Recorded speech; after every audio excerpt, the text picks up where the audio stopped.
আমাৰ সমাজখন বেছিভাগ মানে আমাৰ মদ জুৱাতে বেছি আমাৰ জড়িত হৈ আছে আমাৰ পুৰুষ মানুহখিনি। আমি সেইখিনিক সজাগতা দিয়াৰ কাৰণে আমাৰ ৰেলীটো কৰিছোঁ, যাতে আমাৰ পুৰুষখিনি আমাৰ গাঁৱৰ পৰিয়ালখিনিৰ মানে অলপমান সজাগ হয়। আমাৰ মহিলাসকল বিশেষকৈ বহুত ক্ষেত্ৰত আমাৰ মানে ভুক্তভোগী। আমাৰ পুৰুষসকলে মদ খাই অত্যাচাৰ কৰে, লগতে জুৱাৰ ক্ষেত্ৰত আমাৰ যিখিনি আমাৰ অলংকাৰ আছে আমাৰ মহিলাসকলৰ এইখিনি মানে বিক্ৰী কৰিও জুৱাত মুক্ত হয়। আমি সেইখিনি যাতে আমি যদিও একেবাৰে আমি বন্ধ কৰিব নোৱাৰিম, তথাপি এই সজাগতাৰ জৰিয়তে অলপ হ'লেও যাতে আমি মানুহখিনিক হেৰি কৰিব পাৰোঁ, আৰু তাৰে উদ্দেশ্যে আমি ৰেলীটো আৰম্ভ কৰিছোঁ আজি। ৰেলী কাৰ্যসূচী লৈছোঁ।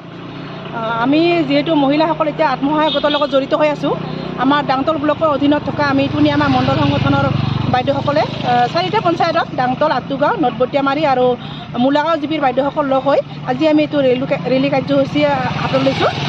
এই কাৰ্যসূচীটো আমি এইকাৰণে লৈছোঁ, যিহেতু আমি এতিয়া নাৰী সুৰক্ষাৰ ওপৰত কাম কৰি আছোঁ। SRLMে আমাক এইটো গাইডলাইন দিছে। আমি নাৰী নিৰ্যাতন বা নাৰী সুৰক্ষা, বাল্য বিবাহ এইবিলাকৰ ওপৰত আমি বৰ্তমান কাম কৰি আছোঁ। সেয়ে আমি আজি মহিলাসকলৰ মাজত মানে সজাগতা বৃদ্ধিৰ উদ্দেশ্যৰে গাঁৱে ভূঞে বা যিখিনি আমাৰ মহিলাই বহু ক্ষেত্ৰত পিছ পৰি আছে, সেইখিনি মহিলাক আমি সজাগ কৰাৰ বাবে আৰু ৰাইজকো, মহিলাসকল বুলি নহয় গোটেই ৰাইজকে আমি এইখিনিয়ে সজাগতাৰ উদ্দেশ্যৰে আজি আমি এই ৰেলীটো ওলাইছোঁ।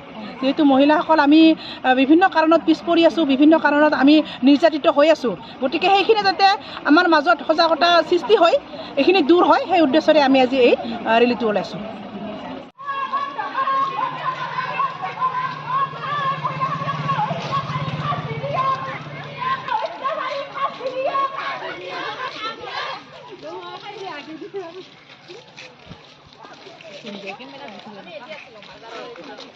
আমাৰ 12 বাজাইছে ৰে বন্ধ কৰো